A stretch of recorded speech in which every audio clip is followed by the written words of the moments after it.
Hello दोस्तों, आज हम नाउन के विषय में चर्चा करते हैं। नाउन मीन्स हिंदी में होती है संज्ञा। नाउन की definition, noun is the name of person, place, animals and things. तो पर्सन मीन्स व्यक्ति, नेम मीन्स नाम, प्लेस मीन्स स्थान, एनिमल्स मीन्स जानवर, थिंग्स मीन्स वस्तुएं। तो इन सभी को नाउन बोलते हैं, इन्हीं सभी को संज्ञा कहते हैं। Noun has 5 types. इसके प्रकार कितने? 5 है। तो वो पहला कौन सा है? Proper noun. सेकंड है कॉमन नाउन। थर्ड है कलेक्टिव नाउन। फोर्थ है मैटेरियल नाउन और फिफ्थ है एब्स्ट्रैक्ट नाउन। तो ये हमने 5 इनके नाम अभी कर लिए। अब इनके प्रॉपर नाउन फर्स्ट, अब इनकी डिटेल में इसको जानेंगे। और हिंदी में मैंने इसलिए इनकी डेफिनेशन लिखी है कि कुछ बच्चों को इंग्लिश टू इंग्लिश समझ में नहीं आता है, तो हिंदी में भी समझेंगे तो उनको आराम से ये नाउन समझ में आ जाएगा। तो इसकी डेफिनेशन है, प्रॉपर नाउन की किसी निश्चित व्यक्ति, वस्तु तथा स्थान के नाम को व्यक्तिवाचक संज्ञा कहते हैं। अगर कहीं निश्चित हो रहा हो, कोई व्यक्ति हो, वस्तु हो या स्थान हो, तो वहाँ व्यक्तिवाचक संज्ञा होती है। इनका पहला अक्षर कैपिटल होता है। इससे भी समझ जाना कि इनका पहला अक्षर कैपिटल होता है। कुछ एग्जाम्पल डाले हुए, जैसे जयपुर, जे कैपिटल आ रहा है, रेड फोर्ट, ताजमहल, दिल्ली।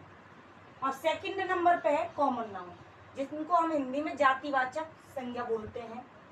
इसकी डेफिनेशन है, किसी व्यक्ति, वस्तु तथा स्थान की जाति का बोध कराते हो। तो जातिवाचक है तो वो तो जाति का ही बोध कराएगी, तो इसलिए इसको जातिवाचक या कॉमन नाउन कहते हैं।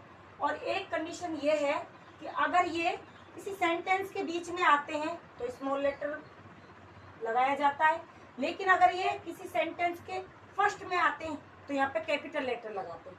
तो जैसे यहाँ पे शॉप है, नर्स है, तो पहला अक्षर इनका, पहला लेटर इनका कैपिटल। तीसरा है कलेक्टिव नाउन, जिनको हम हिंदी में समूहवाचक संज्ञा बोलते हैं।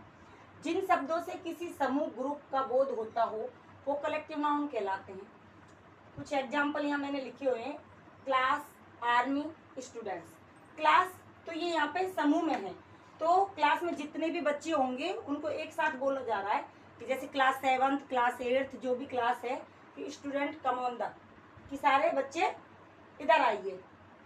आर्मी में जितने भी जवान होंगे उन सब के लिए आर्मी बोला जाता है, क्योंकि वो भी समूह में ही है। स्टूडेंट्स, कितने भी बच्चे हों, कितने भी छात्र हों, यहाँ पे उनको समूह में बोला जा रहा है। तो इसका मतलब जहाँ इस तरह से कोई सेंटेंस में आए, समूह में आए, कोई सेंटेंस में समूह में आए, तो आप समझ जाना कलेक्टिव नाउन है।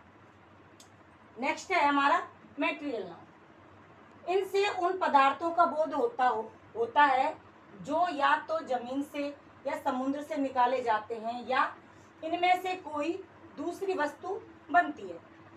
तो इनमें से आप समझ गए होंगे, तो मैटेरियल नाउन से ही आप समझ में आ जाता है कि ये मैटेरियल से बनते हैं।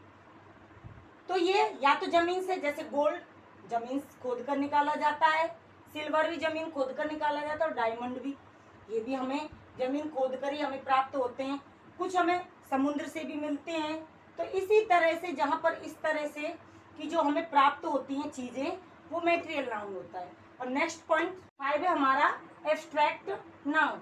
यह संज्ञा गुणों, विशेषता या भाव को दर्शाते हैं। एब्स्ट्रैक्ट का मतलब जानते होंगे आप, भाववाचक संज्ञा, जिसे हम अपनी इंद्रियों द्वारा मालूम नहीं कर सकते हैं।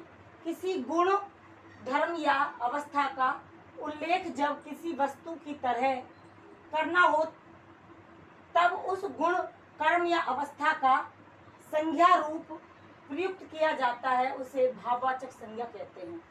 मतलब ये जो है, इसका मतलब है उसमें भाव क्या निकल रहा है। विजडम, एंगर, मतलब ईमानदारी आ रहा है इसमें भाव कि वो ईमानदार है, या एंजर मीन्स उसको गुस्सा कितना आ रहा है, या उसको गुस्सा आ रहा है। तो ये भाव हमें यहाँ पर बता रहे हैं। तो अब हमारे नाउन हो गए कंप्लीट, और मैंने हिंदी में इसलिए इनका डेफिनेशन से लेकर और इनका विस्तार रूप से इसलिए समझाया कि हिंदी प्लस इंग्लिश के साथ बच्चे आसानी से समझ लेते हैं। इंग्लिश 2 से टीचर तो करा देता है, लेकिन बच्चों को याद करने में, समझने में बहुत परेशानी होती है।